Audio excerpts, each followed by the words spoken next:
Você já parou para observar duas mulheres que cresceram na mesma igreja, ouviram os mesmos sermões, cantaram os mesmos hinos e ainda assim, anos depois, vivem realidades completamente diferentes? Uma carrega no rosto a marca de quem foi curada por dentro. A outra ainda acorda todo dia com aquele peso familiar no peito. Aquela sensação de que algo está sempre errado, sempre incompleto, sempre fora do lugar. Você já notou como algumas pessoas vivem na plenitude, enquanto outras, com a mesma fé declarada, continuam correndo atrás de uma paz que nunca chega de verdade? Hoje eu quero te contar a história de duas mulheres, Beatriz e Camila. Cresceram juntas, foram batizadas no mesmo dia, sentaram lado a lado no banco da mesma igreja durante anos, mas em algum momento de suas vidas, diante do mesmo princípio bíblico, fizeram escolhas diferentes, e essas escolhas mudaram absolutamente tudo. O mundo moderno vendeu uma mentira perigosa para a mulher cristã. Disse que cura é um evento, que acontece num culto de avivamento, numa oração especial, num momento de catarse emocional, onde você chora muito e sai transformada. E essa mentira tem mantido milhares de filhas de Deus presas num ciclo cruel. Elas buscam um momento, sentem algo no culto, voltam para casa e 3 dias depois, tudo está igual. A casa ainda está uma bagunça. O coração ainda está partido. A ansiedade ainda está instalada como hóspede permanente. A verdade que vai mudar sua vida é esta: cura não é um momento. Cura é um caminho. E esse caminho tem um nome em hebraico que precisa ser resgatado da gaveta do esquecimento da teologia moderna. Esse nome é Shalom. Não apenas paz, não apenas ausência de guerra. Shalom significa nada quebrado, nada faltando, nada fora do lugar. Inteireza, completude, restauração em cada dimensão. No corpo, na mente, no espírito, nos relacionamentos, nas finanças, no lar. E ao longo dos próximos minutos, através da história dessas duas mulheres, você vai descobrir o sistema bíblico de 3 etapas, que é o único caminho verdadeiro para o Shalom completo. Não é uma fórmula mágica, não é uma oração de 5 palavras, é um processo de obediência, mordomia e descanso que Deus desenhou desde o Éden e que a maioria dos cristãos nunca completa porque desiste exatamente na etapa errada. Antes de continuarmos, me diz nos comentários: qual área da sua vida está mais longe do Shalom hoje? É o lar? O casamento? As finanças? A sua mente? Me conta lá embaixo, porque esse vídeo foi feito para você. E se você ainda não se inscreveu no canal, faz isso agora e ativa o sininho, porque toda semana tem conteúdo como esse para te ajudar a prosperar com ação na sua vida cristã. Beatriz tinha 32 anos quando sua vida desmoronou de vez. Não foi um desmoronamento espetacular, daqueles que aparecem nos testemunhos dramáticos. Foi silencioso, lento. O tipo de desmoronamento que acontece quando você vai adiando as coisas importantes por tanto tempo que um dia você olha em volta e não reconhece mais o lugar onde está. O casamento estava frio há anos. A casa era um reflexo fiel do interior dela.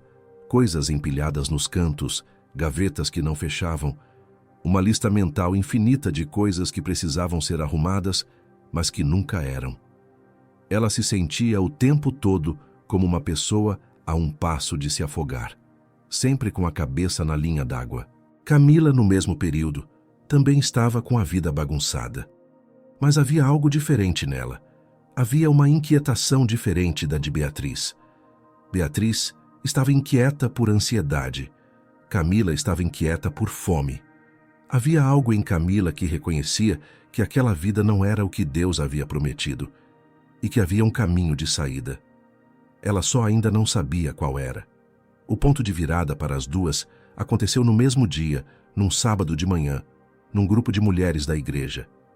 Dona Ruth estava lá, 73 anos, cabelos completamente brancos, as mãos mais gentis que você já viu.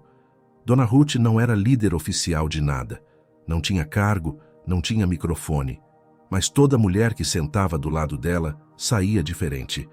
Havia nela aquela qualidade rara que os antigos chamavam de presença. a marca de uma pessoa que passou tanto tempo na companhia de Deus que algo dele ficou impregnado nela. Naquele sábado, Dona Ruth falou uma frase que pousou diferente no coração das duas mulheres. Ela disse: "Filhas, Shalom não é o que você pede a Deus. Shalom é o que você se torna quando para de resistir a Ele." Beatriz ouviu essa frase e pensou: "Que lindo!" Anotou no caderninho cor-de-rosa que carregava para o grupo.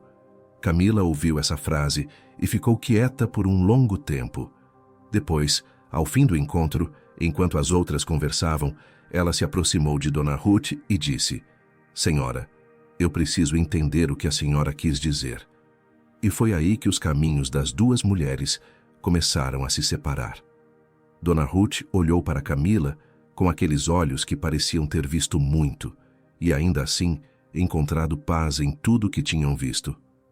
"Você quer entender ou quer andar?" ela perguntou. Camila não hesitou. "Quero andar." A idosa sorriu. "Então me encontre aqui quinta-feira cedo, 6 da manhã. Traga sua Bíblia e um coração disposto. Não traga perguntas ainda, traga obediência." Beatriz, do outro lado do salão, viu as duas conversarem e sentiu uma pontada de algo que não soube nomear na hora. Talvez inveja, talvez um aviso do Espírito Santo que ela deixou passar. Ela foi para casa, abriu o caderninho, releu a frase de Dona Ruth, achou bonita demais para postar no story. Postou, recebeu 52 likes e foi dormir com a mesma sensação de antes. Vazia. Com a casa ainda bagunçada, com o coração ainda pesado, com a lista de coisas para resolver ainda lá, inalterada. Na quinta-feira, às 6 da manhã, Camila estava sentada na cozinha de Dona Ruth, as mãos em volta de uma xícara de café, a Bíblia aberta na mesa. A idosa chegou, sentou do outro lado e, sem preâmbulo, disse: "Lê Isaías 43, versículo 18 e 19. Camila leu: "Não vos lembreis das coisas passadas, nem considereis as antigas. Eis que farei coisas novas, elas brotarão já. Porventura não as conhecereis?" Dona Ruth fez uma pausa. Deus não restaura remendando, Ele faz novo. Mas para fazer novo, Ele precisa que você pare de segurar o velho. Ela explicou para Camila que o Shalom, aquela inteireza que não depende de circunstância, passa obrigatoriamente por 3 etapas. Não existe atalho, não existe versão abreviada, não existe milagre instantâneo que substitua o processo. A primeira etapa ela chamou de rendição. Não a rendição das palavras. Qualquer um consegue dizer que se entrega a Deus. A rendição do controle, a rendição das estratégias próprias, a rendição das gavetas que você continua abrindo sozinha, tentando resolver o que só Deus pode organizar. Camila estava quieta. Dona Ruth continuou: "A segunda etapa é mordomia. Aprender a cuidar do que Deus colocou nas suas mãos como se fosse sagrado. Porque é. O seu lar é sagrado. O seu corpo é sagrado. O seu tempo é sagrado. A maioria das mulheres pede a Deus mais bênçãos enquanto ainda não cuida das que já recebeu." Ela fez outra pausa. "E a terceira etapa é descanso. Não preguiça, não passividade. O descanso ativo de quem sabe que não precisa mais lutar pela própria restauração, porque entregou a batalha nas mãos certas." Camila saiu daquela conversa com uma instrução simples e perturbadora. Por 30 dias, toda manhã, antes de qualquer outra coisa, ela deveria abrir a Bíblia e perguntar a Deus apenas uma coisa: "O que o Senhor quer que eu obedeça hoje?" Sem agenda, sem lista, sem plano de 3 meses. Apenas obediência diária. "Prepare-se", disse Dona Ruth na porta, "porque a primeira etapa vai destruir tudo que você pensa que sabe sobre como se consertar." Enquanto isso, na mesma semana, Beatriz descobriu um curso online. R$ 42 prometia transformação em 21 dias. Ela comprou. Também baixou um aplicativo de meditação cristã. Também comprou um planner bíblico lindo, daqueles com versículos em cada página. Ela estava determinada desta vez. Ia mudar. Criou uma rotina no papel que parecia perfeita. Acordar às 5, orar, ler a Bíblia, se exercitar, organizar a casa por setor, dormir às 22 horas. No papel, era lindo. A realidade chegou na segunda-feira. O despertador às 5 foi ignorado. A oração foi substituída por 15 minutos no celular. O café da manhã virou uma tarefa ansiosa. O planner ficou aberto na primeira página por 3 semanas. Beatriz se sentia um fracasso espiritual ambulante. E o pior, ela continuava indo ao grupo de mulheres, continuava anotando frases bonitas, continuava postando versículos, mas por dentro continuava exatamente igual. Para Camila, os primeiros dias da instrução de Dona Ruth foram estranhos. Ela acordava, abria a Bíblia e ficava em silêncio perguntando: o que o Senhor quer que eu obedeça hoje? Os primeiros dias, ouvia coisas que pareciam pequenas demais. Ligue para sua mãe hoje. Doe a blusa que você não usa mais. Peça desculpas para sua vizinha pela conversa de semana passada. Ela obedecia, sem entender o porquê, sem ver resultado imediato. Apenas obedecia. Na quinta semana, algo mudou. Não foi dramático. Ela estava lavando a louça numa tarde de terça-feira, quando percebeu que estava fazendo aquilo em paz. Não estava pensando nas dívidas, não estava planejando como resolver o problema do aluguel. Estava simplesmente lavando a louça presente, tranquila. E aquilo a perturbou de um jeito bom. Ela foi até o diário e escreveu: hoje tive paz lavando a louça. Não sei explicar, mas foi real. Ela foi à casa de Dona Ruth e contou. A idosa sorriu. Você sabe o que é isso? É o começo da rendição completando o seu trabalho. Deus não começa restaurando sua casa ou suas finanças. Ele começa restaurando sua percepção. A mulher que lava a louça em paz já não é mais a mesma que chegou até mim desesperada. Ela pegou a Bíblia e abriu em Salmos 23. Davi não diz que Deus nos leva para um lugar de repouso. Diz que Ele nos faz repousar. Há uma diferença enorme. Você não consegue o Shalom. Você se rende a Ele. Charles Duhigg, no seu livro O Poder do Hábito, explica que os hábitos que mais transformam a vida não são os dramáticos e visíveis. São os que ele chama de hábitos-chave. Pequenas práticas que têm o poder de reorganizar todos os outros comportamentos ao redor. A obediência diária que Camila estava praticando era exatamente isso. Um hábito-chave espiritual. Cada ato de rendição estava reorganizando, por dentro e por fora, padrões que ela carregava há anos sem perceber. Beatriz, no mesmo período, estava no terceiro curso diferente. Esse era sobre organização do lar. Muito bom, muito didático. Ela fez anotações detalhadas, organizou os armários na primeira semana, fotografou tudo, postou no Instagram, recebeu 120 likes. Na terceira semana, a casa já estava voltando ao estado anterior. Ela não conseguia entender por que o ambiente físico não se sustentava. Não percebia que o externo nunca se sustenta quando o interno não foi tocado. Estava tentando construir a casa começando pelo teto. 6 meses haviam se passado desde o dia no grupo de mulheres. Camila estava numa fase que Dona Ruth chamou de transição para a segunda etapa, a mordomia. A idosa explicou numa manhã de quinta-feira. Na rendição, você aprendeu a obedecer. Mas obediência sem mordomia é uma semente sem terra. Você recebeu coisas de Deus, seu lar, seu tempo, seus relacionamentos, seu corpo. Agora vem a pergunta que poucos se fazem. Você está cuidando do que Ele te deu, como quem sabe que aquilo é sagrado? Camila olhou em volta e viu com olhos novos. Viu que deixava as coisas acumularem porque não acreditava, no fundo, que aquele espaço merecia cuidado. Viu que tratava o próprio corpo como provisório, como se um dia, quando estivesse melhor na vida, aí sim cuidaria. Viu que adiava conversas importantes com o marido porque achava que relacionamento se consertava sozinho com o tempo. Dona Ruth colocou o dedo na ferida com gentileza. A mulher que não cuida do que tem está dizendo a Deus que não confia que Ele vai suprir mais. É uma teologia do descaso, disfarçada de humildade. Ela citou a parábola dos talentos, em Mateus 25.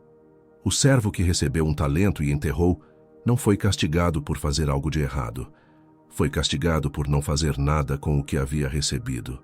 Mordomia, disse Dona Ruth, é a linguagem do amor de Deus falada de volta para Ele, através do cuidado com tudo que Ele nos confiou. Camila começou a segunda etapa com uma prática nova. Toda semana, ela escolhia uma área da vida e perguntava a Deus como ser uma boa mordomia daquilo. Uma semana era o lar, outra era o casamento, outra era as finanças. Não era perfeição, era presença, era intenção sagrada. E algo extraordinário começou a acontecer. A casa não estava mais bagunçada. Não porque Camila havia comprado um sistema de organização ou assistido a um curso japonês de arrumação, mas porque o coração dela havia mudado de postura em relação ao espaço. Ela começou a enxergar cada cômodo como um ato de mordomia diante de Deus. Lembram de Lucas 16, versículo 10? Quem é fiel no mínimo, também é fiel no muito. Essa palavra havia deixado de ser versículo de calendário e virado princípio operacional na vida de Camila. Ela era fiel na gaveta. Era fiel na conversa difícil com o marido. Era fiel no orçamento pequeno. E a fidelidade, no mínimo, estava gerando capacidade para o muito. Beatriz, enquanto isso, havia entrado num ciclo que ela não conseguia nomear, mas que a esgotava. Era o ciclo da mulher que sabe muito e vive pouco. Ela sabia os versículos da organização, sabia os princípios do casamento saudável, sabia os capítulos dos livros de autoajuda que havia comprado e que estavam lindamente organizados na estante. Mas entre o saber e o viver, havia uma distância que ela não sabia como cruzar. E a cada semana que passava sem cruzar essa distância, a culpa crescia, a autoestima encolhia e a sensação de que havia algo fundamentalmente errado com ela se tornava mais pesada. Ela foi ao grupo de mulheres um sábado e pediu conselho a Dona Ruth. A idosa a ouviu com atenção e depois perguntou: Beatriz, quando foi a última vez que você obedeceu a Deus em algo que você não entendia? A pergunta ficou suspensa no ar. Beatriz não soube responder. Dona Ruth não pressionou. Disse apenas: há uma diferença entre conhecer o caminho e andar no caminho. Tiago 1:22 diz para sermos praticantes da palavra, não apenas ouvintes. Você tem sido uma ouvinte excelente. O próximo passo está esperando por você. Beatriz saiu daquela conversa com o coração agitado e fez o que sempre fazia quando estava agitada. Foi para casa, abriu um novo vídeo sobre organização, anotou as dicas e dormiu com a sensação de que amanhã seria diferente. Amanhã não foi. O 9º mês foi o mais difícil para Camila. Dona Ruth havia anunciado: agora você está entrando na 3ª etapa, o descanso. E havia adicionado um aviso que Camila não esperava. 99% das mulheres que chegaram até aqui abandonam nessa etapa. Não porque é a mais difícil no sentido de trabalho.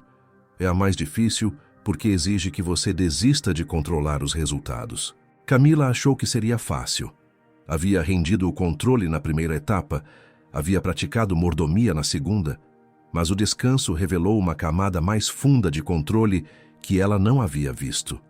Era o controle dos resultados. Ela havia obedecido, mas ainda estava esperando ver os frutos no prazo que ela havia mentalmente estipulado. Havia praticado mordomia, mas ainda estava avaliando semanalmente se os esforços estavam valendo a pena. E Dona Ruth, com aquela sabedoria gentil e implacável, apontou: você está servindo a Deus como funcionária. Funcionária cumpre a tarefa e quer o salário no fim do mês. Filha serve por amor e descansa na certeza de que o pai provê. Foram meses difíceis. Houve uma crise real. O marido perdeu o emprego. A casa, que estava começando a ser organizada, enfrentou o peso da tensão financeira. Camila sentiu o impulso de retomar o controle, de fazer planos desesperados, de acordar às 3 da manhã fazendo planilhas. Numa noite dessas, ela abriu a Bíblia em Filipenses 4, versículos 6 e 7. Não andeis ansiosos por coisa alguma, antes, em tudo, pela oração e pela súplica, com ações de graças, apresentai os vossos pedidos a Deus. E a paz de Deus, que excede todo o entendimento, guardará os vossos corações e os vossos pensamentos em Cristo Jesus. Ela orou, colocou a planilha de lado, disse a Deus: eu não sei, mas o Senhor sabe. Eu não consigo, mas o Senhor consegue. Vou descansar porque não sou eu que sustento essa casa, é o Senhor. E dormiu. E pela manhã, havia uma mensagem de um amigo do marido com uma oportunidade de trabalho que veio de um lugar absolutamente inesperado. Não foi um milagre cinematográfico. Foi o tipo silencioso de provisão divina que só é reconhecida por quem já aprendeu a ver com olhos de fé. Carol Dweck, em seu livro Mindset, descreve a diferença entre a mentalidade fixa, que avalia tudo por resultado imediato, e a mentalidade de crescimento, que confia no processo. O que ela descreve com linguagem científica, Dona Ruth havia ensinado com linguagem bíblica. A mulher do descanso não mede a fidelidade de Deus pelo tamanho do resultado desta semana. Ela mede pelo caráter daquele em quem ela deposita a confiança. 1 ano e meio depois daquele sábado no grupo de mulheres, as duas amigas se encontraram numa festa de aniversário. Quem olhava de fora via duas mulheres da mesma idade, mesma igreja, mesma comunidade. Mas quem tinha olhos para ver, notava algo profundamente diferente. Camila carregava consigo uma quietude que não dependia das circunstâncias. Não era ausência de problemas. Havia tido muitos. Era uma qualidade de presença, uma estabilidade de alma que vinha de dentro para fora. Ela era reconhecível como alguém que havia sido tocada por algo real. Beatriz era reconhecível por outro motivo. Havia cansaço nos olhos dela. Havia um brilho apagado de quem tenta muito e chega pouco. Ela estava em mais um ciclo de recomeço. Desta vez havia entrado num grupo novo de mulheres muito animada, com um caderninho novo. Mas o padrão era o mesmo. A semente estava sendo jogada em terra que ainda não havia sido preparada. As duas conversaram naquela tarde, e Beatriz, com a coragem de quem finalmente estava cansada do próprio ciclo, perguntou: Camila, como você fez? Você parece diferente, parece inteira. E Camila respondeu com as palavras que havia aprendido de Dona Ruth. Eu parei de procurar a cura e comecei a andar no caminho dela. Beatriz quis a fórmula. Me ensina. Camila a olhou com amor e disse: não é uma fórmula, é uma rendição. E começa com uma pergunta que você precisa fazer a Deus toda manhã, antes de abrir qualquer aplicativo, qualquer curso, qualquer planner. O que o Senhor quer que eu obedeça hoje? Beatriz ficou em silêncio. Depois disse: isso parece muito simples. Camila respondeu: e é exatamente por isso que quase ninguém faz. Agora eu preciso pausar a história por um momento para falar diretamente com você que está assistindo. Porque a verdade que queima é a seguinte: a maioria dos cristãos que chega até esse ponto do vídeo se identifica com Beatriz. E vai continuar sendo Beatriz depois que o vídeo terminar. Não porque não quer mudar, mas porque quer a mudança no prazo dela, no formato dela, sem pagar o preço da rendição real. A geração cristã de hoje produziu um fenômeno espiritual perigoso: a colecionadora de conteúdo. Ela tem o planner bíblico, tem o aplicativo de devocional, tem a lista das 50 mulheres virtuosas do ano, tem os stories inspiradores, tem a estante de livros cristãos, e ainda assim acorda todo dia com a casa na mesma situação, o coração na mesma situação, a vida na mesma situação, porque transformação não é conteúdo consumido. Transformação é obediência praticada. Tiago 1,22 não diz bem-aventurados os que ouvem a palavra, diz: sede praticantes da palavra, e não somente ouvintes, enganando-vos a vós mesmos. O autoengano espiritual mais sofisticado da nossa geração é sentir que está crescendo porque está consumindo. Você não está crescendo. Você está sendo entretida espiritualmente enquanto a vida real fica igual. E vou ser mais direta ainda. O motivo pelo qual sua casa ainda não tem shalom não é falta de fé, é falta de obediência na rendição. Você ainda está tentando organizar o externo enquanto resiste à reorganização interna. Você ainda está pedindo a Deus que abençoe seus planos, em vez de perguntar a Ele qual é o plano dele. Você ainda quer a colheita de Camila, sem plantar a terra de Camila. Não existe shalom no atalho. Nunca existiu. A Bíblia inteira é a história de pessoas que tentaram atalhos e de pessoas que andaram o caminho, e a diferença entre as duas categorias é sempre, sempre dramática. José não ganhou o governo do Egito sem passar pelo poço e pela prisão. Ruth não ganhou a cobertura de Boaz sem a fidelidade nas espigas. Davi não ganhou o trono sem os anos de anonimato nas pastagens e a perseguição no deserto. Wallace Wattles, em A Ciência de Ficar Rico, escreveu que existe uma certa maneira de fazer as coisas, e que quem encontra essa maneira e a segue fielmente, invariavelmente colhe os resultados. O que Wattles descrevia em linguagem secular, Deus revelou em linguagem eterna. Há um caminho, um só, e ele passa pela rendição, pela mordomia e pelo descanso, nessa ordem, sem pular etapas. Então deixa eu te dar o caminho prático. Primeiro, escolha uma área da sua vida que está mais distante do Shalom. Apenas uma. Não 3, não 5. Uma. Segundo, abra a Bíblia e encontre o princípio que Deus diz sobre essa área. Não um versículo bonito para post. O princípio real que provavelmente vai te desafiar. Terceiro, entre na rendição. Toda manhã, antes de qualquer outra coisa, pergunte a Deus: o que o Senhor quer que eu obedeça hoje nessa área? E obedeça. Mesmo que seja pequeno, mesmo que pareça lento, mesmo que você não veja resultado imediato. Quarto, quando a rendição começar a fluir naturalmente, e você vai reconhecer quando chegar, porque vai ser como respirar em vez de nadar, entre na mordomia. Comece a perguntar: estou cuidando bem do que Deus me deu? Quinto, não determine um prazo para os resultados. James Clear, em Hábitos Atômicos, explica que os maiores resultados vêm não de esforços dramáticos, mas do acúmulo de pequenas fidelidades ao longo do tempo. Sexto, um dia sem anunciar, sem fazer barulho, você vai perceber que está em paz. Não por causa das circunstâncias, apesar delas. Isso é o descanso, isso é o Shalom chegando. A história de Camila não terminou naquela festa de aniversário.